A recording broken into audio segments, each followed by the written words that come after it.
Lecture number 6, Turk amongst Tajiks, the Turkic ehnâme manuscript in Tajikistan's Institute of Oriental Studies and Written Heritage. Having examined Persian language ehnâme manuscripts scribed and or illustrated in Bukhara and Balkh, and having also analyzed Shaybonid historiographies, we now come to another specimen. It is the first volume of a Turkic translation of Ferdowsi's text, which is termed the Shehname Turki. This isolated ehnâme manuscript is housed in the Institute of Oriental Studies and Written Heritage in Dushanbe, Tajikistan, inventory number 1032. This manuscript of mixed pedigree is a Turkic translation attributed to the poet Sherif Amidi, which was a popular version in Ottoman circles, and the very few scholars who have catalogued it have classified its text as being classical Kipchak, and attributed its few unfinished illustrations to Khurasan in the 1570s. But the object is a nexus of word and image, and an interface of Eastern and Western Persianate zones that is not easily assigned a provenance. I must state outright that I cannot affix a Shaybonid attribution to it with certainty, but I will connect it to period accounts of a Turkic translation of Ferdowsi's text initiated during the first few decades of the Shaybonid dynasty. In order to properly analyze the Tajikistan Shehname, I will present productions of this same work from the Western workshops of the Ottomans, as well as those of Ferdowsian subject matter from Eastern Iranian workshops, to derive visual and textual comparisons so as to better understand the Tajikistan manuscript's mysterious assemblage.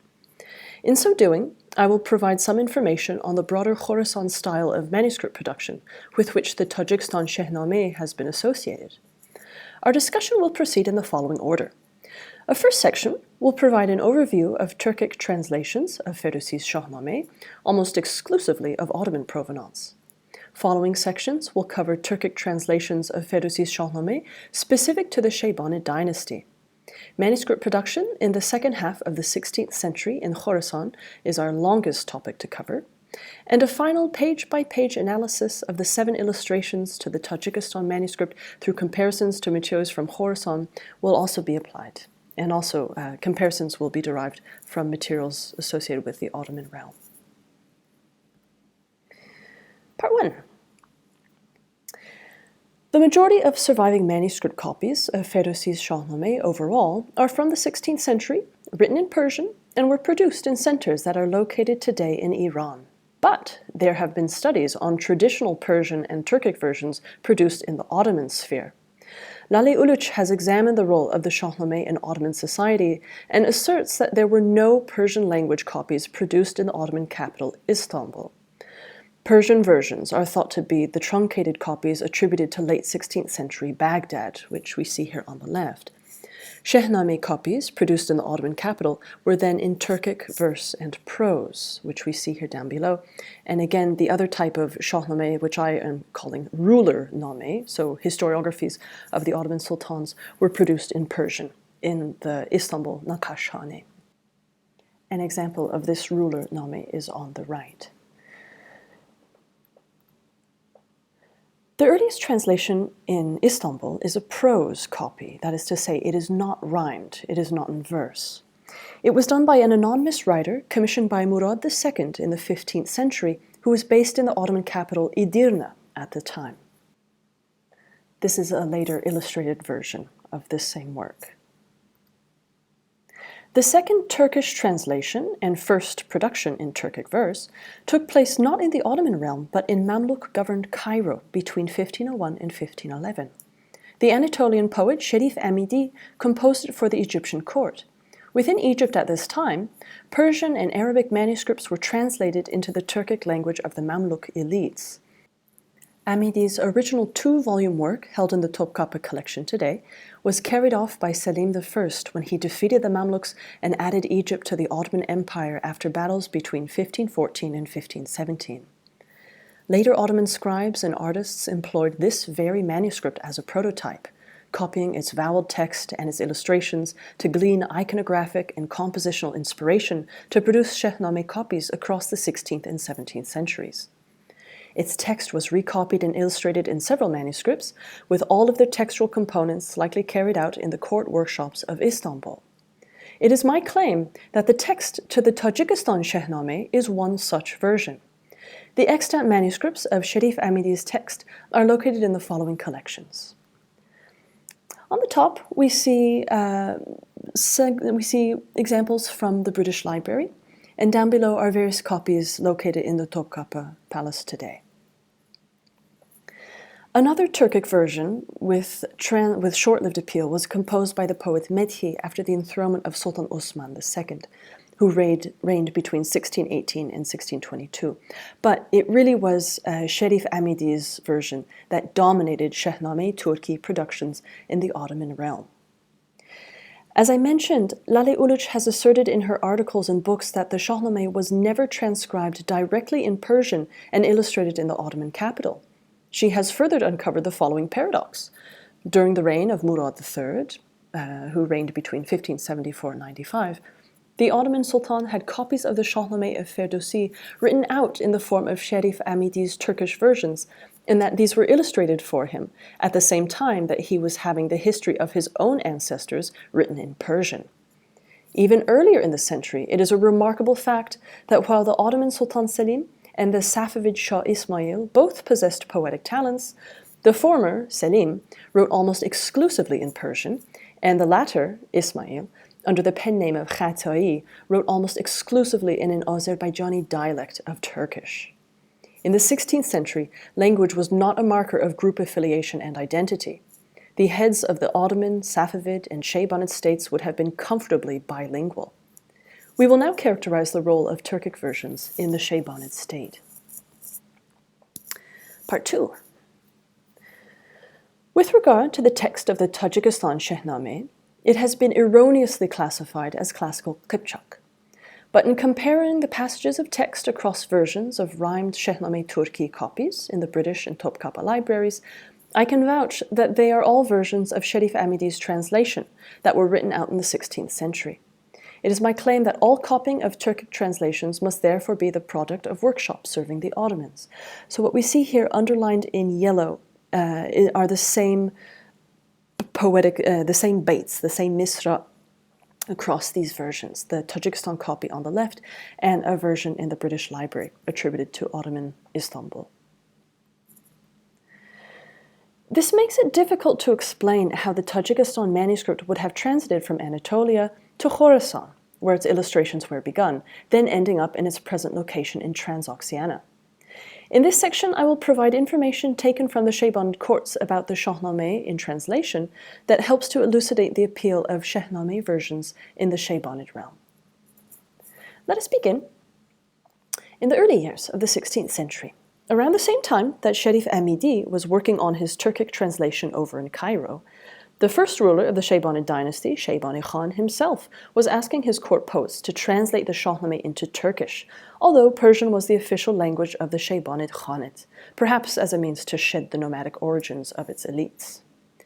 Period Safavid accounts profess that Shaybani possessed talents in most arts, geometry and painting, and that he had translated Ferdowsi's Shahnameh into Turkish.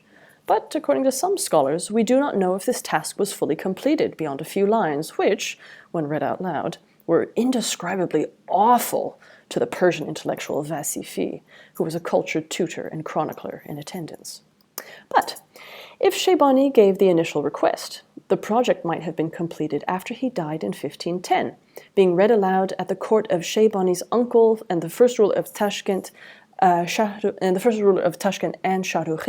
Suyunj Khaji Khan. Suyunj's successor was the more renowned Khildi Muhammad Sultan, who had interests in Turkic translations of classical Persian works, which included Ferdowsi's Shahnameh. So I have showed these manuscript illustrations earlier, but these are associated with the patronage of Khildi Muhammad, who ruled Tashkent. Khildi wanted to know more about rulers regarded as models, so Vasifi told him about the preceding Timurid rulers Baykara, Baysunqur, and Uluğ Bek, who actually was his great-grandfather. Vasifi also told him about the older Sasanian king Anushirvan and Mahmud Ghaznavi as models of just rulers. According to the literary historian Maria Eva Sabtolny, what is significant about this list is that all the rulers mentioned by Vasifi belong to the sedentary Irano-Islamic sphere. No nomadic warlords are here. The heroes of Turan must cede their place to those of Iran as the Shahnameh becomes required reading. This demonstrates that the Shaybanid rulers would have had some interest in the Shahnameh, and a Turkic translation of it would have been well received. It is my claim that the Tajikistan manuscript, being the first volume of Sherif Amidi's Turkic verse translation, was scribed in the Ottoman realm, but was then somehow, at some point, transported into the Shaybanid domain. Maybe the Turkic Shahnameh in Tajikistan was intended for a later Shaybanid owner to satisfy a broader Shaybanid designer for a Turkish version, but with the text imported from an Ottoman workshop rather than coming from within. Part 3. We're now in our third section. Turning to the historical context of the late 16th century, political conflicts in Khurasan might explain how stoic, but still in need of work, artists and scribes from different backgrounds would come together to illustrate copies of the same few texts to sell elsewhere. Over in Iran, artistic migration began early, with Shah Tahmasp disbanding his courtly workshop by signing his Edict of Sincere Repentance, which is dated 1555-1556. After that point, artists formerly employed in the Safavid capital, Qazvin, sought other opportunities elsewhere, some journeying to Khorasan and onwards to India. While Safavid artists ventured east, artists formerly working for the Shaybanids might have begun migrating westwards, southwestwards, to convene in Khorasan in the 1560s, given the decline of manuscript arts in Bukhara and broader Transoxiana. The remaining years of the 16th century and of Abul Khairid dynastic control over the Shaybanid state has been judged to be artistically insignificant and inferior. But rather than using value judgments to denigrate the works, I find it far more illuminating to examine why productions might have tapered off in the Shaybanid domain in the 1570s as a result of a few factors. It is valid to point out that the ruling Abdullah Khan had heightened interest in consolidating the state and erecting architecture at the literal expense of book productions. More a man of brick than of books, Abdullah has been ascribed various buildings, both religious and secular, as well as irrigation works, such as domed market arcades and a number of madrasas in Bukhara. Abdullah Khan's centralizing policy favored the development of trade, as did his improvement of roads, building of caravanserais, and water cisterns. Turning now to the arena of war, accepting the Tajikistan Shahnameh's 1570s provenance means that it was produced in the midst of clashes preceding the Uzbek takeover of Khorasan, which lasted from 1588 to 1598. The Shaybanids seized Herat for 9 months in 1574, which caused chaos in the Safavid zone. Between 1576 and 1588, the Safavids further suffered after the death of Tahmasp, which resulted in a power struggle from which Ismail II briefly emerged victorious. Within the capital Qazvin and outside, the reign of the following Safavid Shah, Khudabandeh, was plagued by a civil war lasting until 1590. The Ottomans were quick to take advantage of the general disarray in Iran and thus engaged the Safavids in battles over in the west between 1578 and 1590. The war only ended when the new Safavid Shah Abbas sued for peace because the Uzbeks were on his tail over in the east. According to the scholar of Uzbek history, Audrey Burton, the decade-long Uzbek conquest over Khorasan throughout most of the 1590s was an event of major significance in the history of Persia, as well as neighboring dominions. Now the Shaybanid Uzbeks under Abdullah and their expansionist ambitions were taken seriously. Abdullah undertook campaigns under Khwarezmians, Kazakhs, Tajiks, Turkmens, and Safavid subjects with the aim to unify an Uzbek state within the boundaries that had been established in the early years of the 1500s under his predecessor Shaybani Khan. Prior to their successes, in the late 1580s, the Shaybanid Uzbeks were getting closer towards centralization and regional conglomeration to expand and maintain their territorial gains during the period in which the Tajikistan manuscript was illustrated. Subtlety suggests a correlation between political decline and a surge of cultural activity in the case of the Timurids. This is an inverse of what held true for the Shaybanids, in that their political gains under Abdullah came with a decline in manuscript production.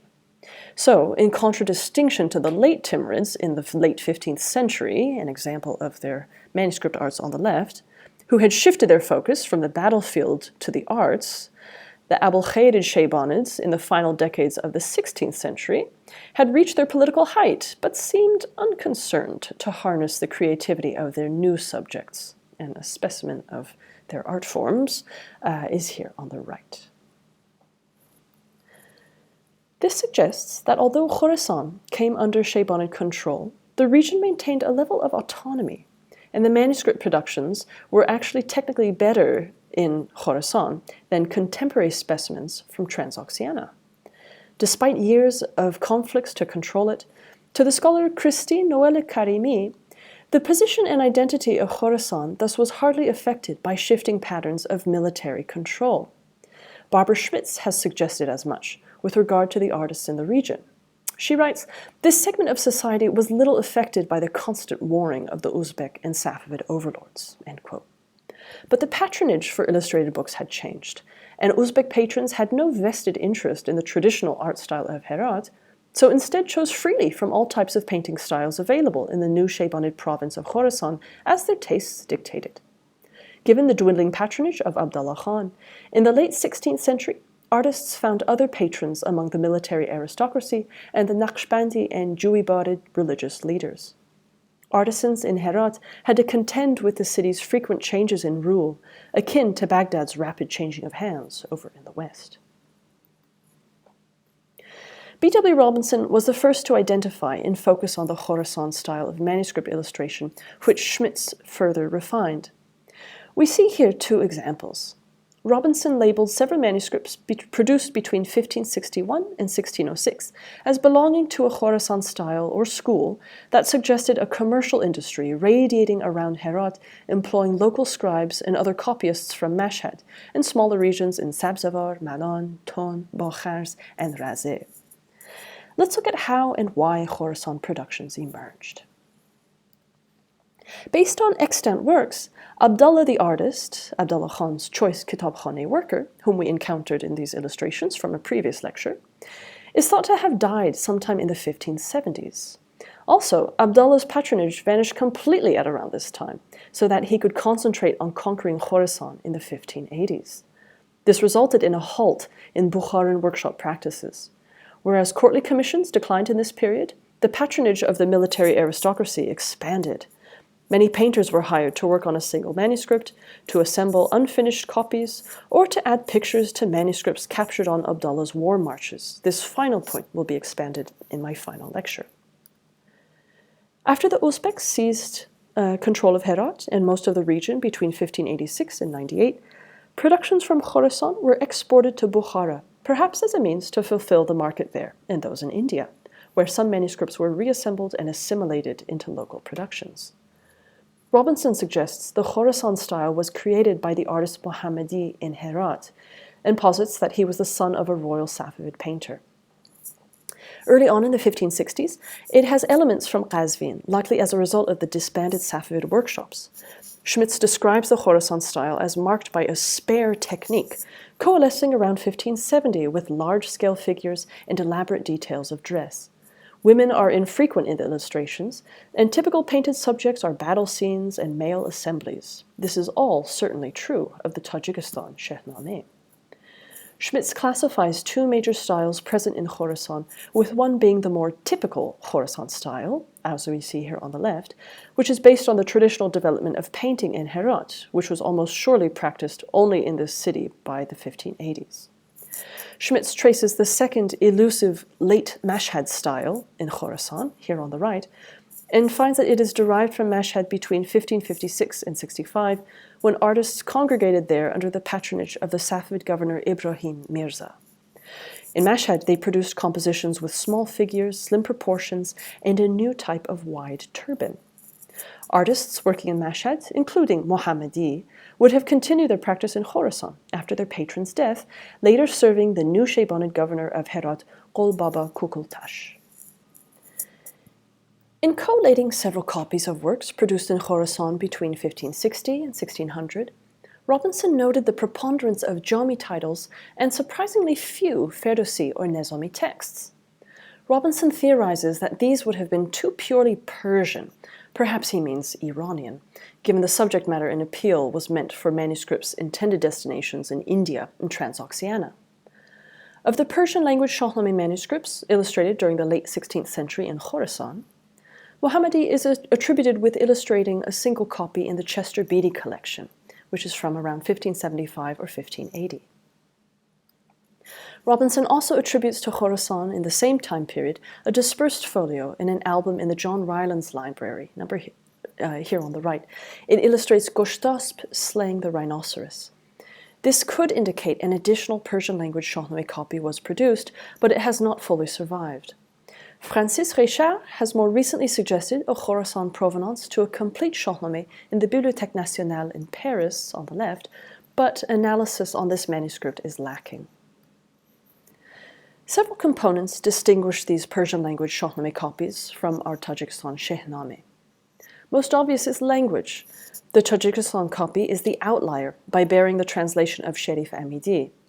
As for the layout, the Tajikistan manuscript also seems to be unique in that its illustration boxes, with many left empty, are embedded in the textual plane. In contradistinction, manuscripts with complete textual and visual programs designed in Khurasan more commonly contain full-page illustrations segmenting the narrative. This supports my assertion that the text to the Tajikistan copy comes from an earlier period and outside the region, and the subjects of its illustrations and the shape of their enclosing frames reflect earlier decisions from elsewhere. Lacking both a detailed colophon and finished illustrative program, the full provenance of the Tajikistan Shehnameh is doomed to ambiguity. All existing copies of this translated work are attributable to late Mamluk and Ottoman workshops, and it is for this reason that I believe the Tajikistan copy had to have been transcribed in Istanbul, if not another Ottoman center. The Tajikistan Shehnameh appears to have continued its journey onwards to Tajikistan for reasons and by ways we do not and may never know. The art historian Lisa Golombek has examined other manuscripts currently housed in archives today located in neighboring Uzbekistan that have questionable provenances, like the Tajikistan Shehnameh. Although I find it problematic to attribute a manuscript's origins based on the present-day location of the repository, Golombek states that a manuscript's continued presence in Central Asia is a good indication that it was illustrated in the Eastern Islamic world. If we acknowledge this observation, then the manuscript did not venture far to end up in the Oriental Institute in Dushanbe, where it continues to sit on a shelf. But let us now focus on the illustrative program to this Tajikistan copy and the visual and geographical situation between Anatolia and Transoxiana. Figural and compositional elements suggest that the fragmentary illustrations are from Khurasan in the 1570s, so we must now delve into the particulars of its 7 unfinished compositions. Part 4. Farhad Mehran's analysis of break lines, the vital verses closest to the image, in Shahnameh copies has demonstrated how a visual program is always predetermined and situated within specific moments of the narrative. But in the cases of the Tajikistan Shehnameh, there was no collaborative process involving direct coordination and communication between calligrapher and painter.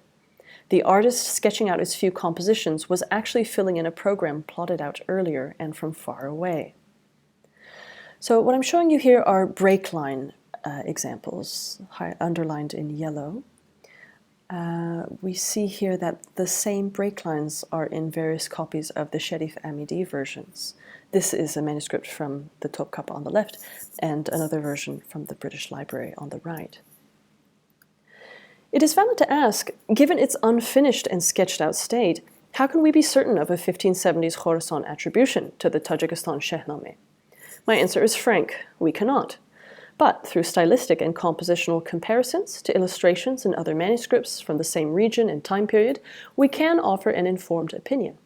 Let us therefore conclude this talk by focusing on the 7 unfinished illustrations to the Tajikistan Shehnameh in their sequential order as they appear in the manuscript. Illustration number 1, the Court of Keyumars. Keyumars, the first king responsible for asserting order over all of creation, is presented in the first illustration to the Tajikistan Shehnameh.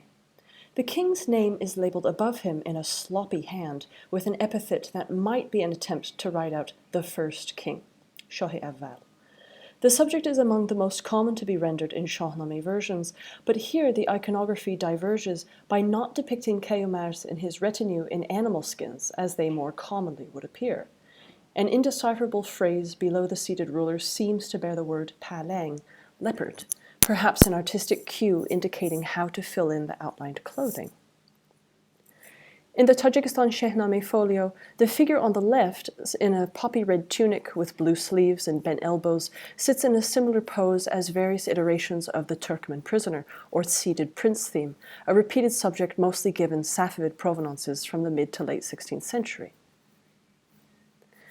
This partially filled-in illustration is the only folio that permits an examination of the busy patterning of its pastel-colored surfaces.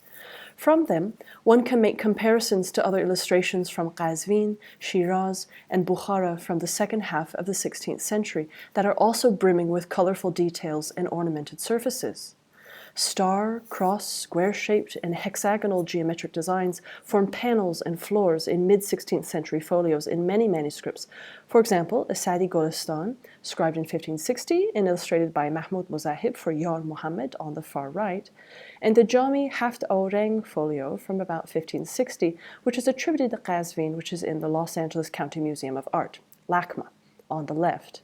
Not to mention, there are many illustrations produced in Shiraz at the same time with such patterning. But to be truly precise, the patterns in lavender sections consisting of cruciform and 8-pointed star panels with central dots in the Tajikistan folio are found in the Topkapı Shehnameh H1522 with an Ottoman attribution from 1560.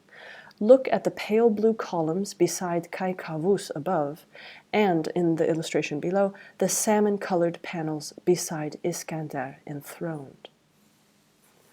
The teal passages with repeated rows of squares in the Tajikistan illustration are similar to wall ornamentation in a royal Ottoman manuscript of the Siyar an-Nabi, completed for Sultan Murad III, 1594-1595.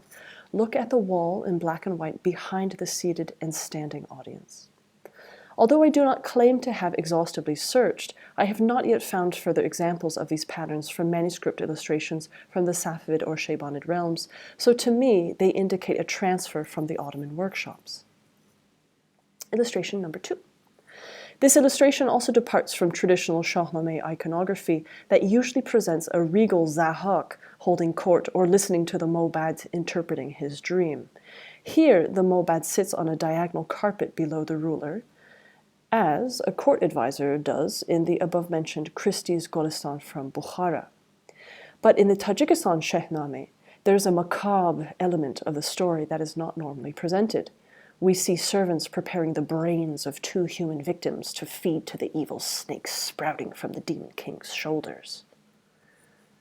Cowering on the right side, in front of an unevenly applied purple background, is a bearded kalpak-capped attendant who is the reverse of a figure plucked from the Fathnameh Khani we have earlier examined. The figure in the Tajikistan Shehnameh wears a thicker sash that is more the vogue of the late 16th century. Illustration number 3. This third illustration of Feridun's enthronement, in which the ruler sits on his platform with a kerchief of sovereignty in one hand and a leg bent, has washes of gold used for the sky and certain details of dress and props. It carries figure types found in other contemporary folios attributed to Khurasan. Loose folios from manuscripts from the 1570s and 80s bear parallels. Bickering boys in color on the left are attributed to Khurasan, rendered in a style associated with artists from Mashhad. In the Tajikistan Shehnameh, the lumpy hills and slouchy cap of the figure standing on the far left and the seated figure offering a wine cup to the ruler appear in a Tuhfat al-Ahrar manuscript from Khurasan in 1581. I'm referring to the black and white folio in the bottom left corner. The 2 studious boys seated to the right of Feridun in the Tajikistan manuscript are repeated stock types that can be found in single-page compositions for Muraqqa compilations. One version, on the right, the single figure in black and white, has been attributed to Sheikh Muhammad while he was active in the Mashhad atelier of Ibrahim Mirza and broader Khurasan. In the Tajikistan composition, the boys are garbed in collared tunics and squat turbans. Perhaps they are Feridun's older sons who gossip and plot as they jealously look upon their younger brother, sycophantically serving their father. Two similarly posed boys are in an India Office Library folio, the bottom black and white detail to the right on the screen, thought to be from Khurasan, 1575. Another pair, in poppy red and forest green tunics, sit within the same Jaimee Haft-Aureng manuscript painting, whose floor patterning we examined earlier. This is the manuscript in LACMA, Los Angeles County Museum. The fourth illustration illustrates the violent struggle of Feridun's sons and bears connections to contemporary illustrations produced in Khurasan.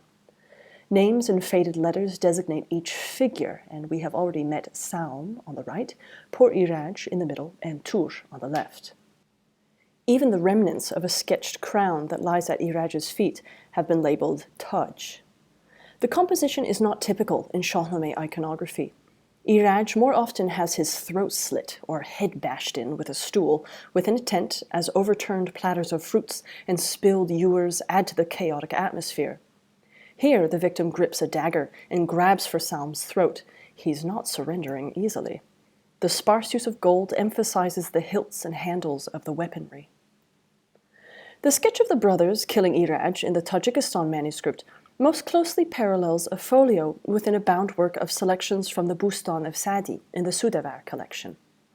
In the Bustan's illustration on the left, as in the Tajikistan Shehname's Death of Iraj, a man is attacked by two opponents, while a pair of distraught onlookers on the right side of each illustration hold fingers to their lips in dismay. Why they do not intervene is a question that must remain unanswered. Sudavar attributes the Bustan illustrations, added later, to the artist Mirza Ali in Mashhad or Sabzavar, circa 1565. Sudavar ventures that they were commissioned by the Safavid governor of those sites, Ibrahim Mirza. Robinson, however, suggests the illustrations are from after that date. Without providing specific details and comparisons to other works, the scholar Dod Khudaeva notes elements of Mashhad in the Tajikistan Shehname's artistic style, but also identifies in it the simplified style of Khurasan manuscripts produced between 1565 and the 1590s. The fifth illustration is a powerful depiction of combat as Tur sits on a platform in front of his tent, his evil grimace delineated as a childish scrawl. A soldier casts a distrustful glance at his cruel commander as he sets out amidst the carnage of dismembered limbs and cleaving sword blows to wage war against Manucher's army. With severed heads at his feet, Tur's pose is in the style of the Lakma Jaimee Haft-Aureng manuscript folio, which we have seen earlier. In the left sections of these two manuscripts, the Timurname, as in the Tajikistan Shehnameh, seated rulers with daggers in their belts sit in front of yurt structures with hanging fabric over the smokestack openings. This Timurname of Hatifi is dated 1581 to 82, and Schmitz has attributed it to the artist Muhammadi, the purported founder of the Khurasan School, while he worked in Herat. Incidentally, Muhammadi is the artist who was likely responsible for a rare Persian-language Shahnameh copy produced in Khurasan in the Chester Beatty Library. Note the middle illustration. It's like the seated ruler in front of a tented structure, and on the left, a siege scene, which resembles this folio here. The right sections to the Timurname and Tajikistan manuscript form a jumbled unit of soldiers as they raise their swords and shields. It is difficult to discern armor details in the Timurname soldiers, but they could echo the Tajikistan copy's troops, who wear spike-kneed leg protection and flat-footed boots with arm coverings that would make a simple elbowing quite a significant jab. In the next illustration, Iraj's grandson Manucher avenges the murder of his grandfather by slaying Saum. The impact of the blow bisects Saum's shield and topples his crown. The Tajikistan folio repeats a pictorial trope frequently used to present the ferocity of battles by showing a victor cleaving a rival in half from head to waist. Although this gruesome act is very common in Persianate manuscript arts, the humorous gesture of a pouncing horse nipping the haunches of the opponent's mount is less often depicted. I have found two folios with this detail in their illustrations that are thought to be from workshops administered in the Ottoman realm. They both appear to be in a style associated with Baghdad. In one, a battle scene from the Khamse ibn Nizami, circa 1579-1580 on the left, there is also a cleft victim akin to the Tajikistan ehnâme. The other illustration on the right, in color, is from the Shahnameh scribed in Bukhara in 1535-36 that we have examined in a previous lecture. This is the manuscript in the Topkapı, numbered H1514. The folio shows Rostam skewering an enemy and lifting him from the saddle, while the pink-speckled Rakhsh nips the rump of the riderless horse in front of him.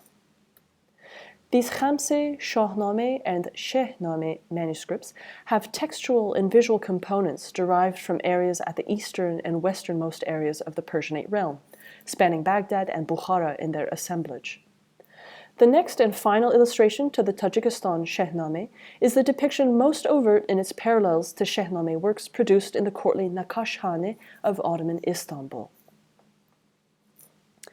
Without any coloring, and now even lacking the gold accents of the previous 6 unfinished illustrations, the final painting is of Zol ascending Rudabe's hair. It is a Rapunzel-like love story, and the illustration has a footman, or a chavush, in a pointed cap and sporran-like pouch tending to his lord's horse. It is a composition of remarkable similarity to a contemporaneous Shehnameh in the British Library, numbered Oriental 7204, attributed to 1560-1580 Istanbul. Although both Sherif Amidi versions of the subject in Tajikistan and London have nearly identical layouts, the British Library Shehnameh is obviously from the Ottoman realm, as detected in the heavily outlined eyes and sartorial elements of the figures. The British Library manuscript 7204 has Rudabe dressed like an Ottoman noble lady, wearing a golden crown as she reaches down from her balcony. The examples on the left are all associated with the Istanbul Nakashhane, the manuscript in the Topkapı, numbered 1522. The same subject of Zol climbing Rudabe's hair, but in a different arrangement, appears in another earlier Shehnameh copy in the Topkapı, here on the bottom right, numbered H1520 and circa 1545. Its marked parallels to the folio on the left, actually from a ruler name, the Shahnameh Ali Osman of Arifi, dated 1558, have already been noted by the scholar Zerrin Tananda. In Tananda's analysis, the Shehnameh on the right, done on inferior paper, may have been prepared as an iconographic experiment, which would be used a few years later by a team of illustrators to prepare an Ottoman ruler name, chronicling Ottoman history, written in Persian verse. The head of the court workshop in Istanbul may have stipulated that the illustrators of the ruler names for the Ottoman sultans must have previously illustrated the Shahnameh of Ferdowsi, or a Turkish Shehnameh version. Tananda states outright that the illustrations to the British Library Shehnameh from the end of the 16th century also appear to support this claim. Applying her analysis, the Tajikistan Shehnameh on rough, unburnished paper could have also been intended as a test run that somehow escaped the Ottoman Nakashhane. The scholars Abu Saitova and Dadkhodaeva have also suggested as much for the Tajikistan Shehnameh. They write, "It did not matter for the copyist and artist in which language manuscripts were copied. They quite often used ready samples for illustrations for one text, more often from Persian painting, only slightly amending graphical models."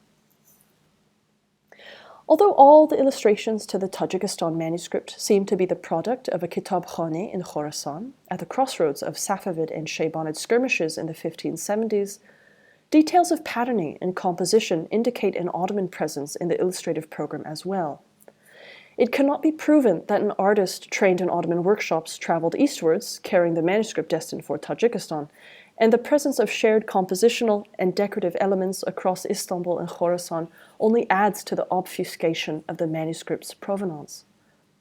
Despite its coarse and unfinished state, a thorough textual and illustrative analysis of the Tajikistan Shehnameh brings to light the journey of its manufacture, spanning the Ottoman Empire, through Safavid domains, and into Transoxiana.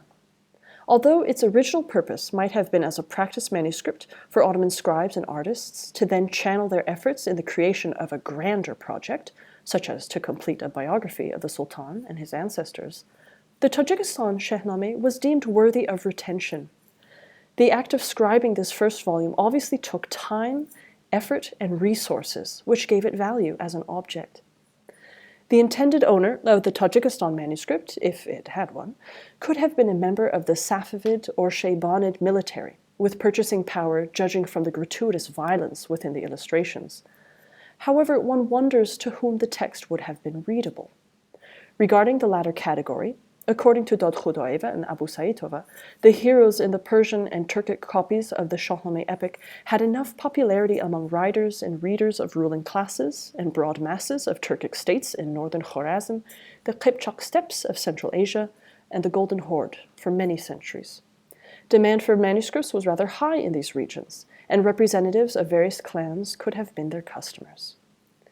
In the fractured yet fusing domains of Eastern Iran and Transoxiana in the late 16th century, perhaps artists now functioned like mercenary troops.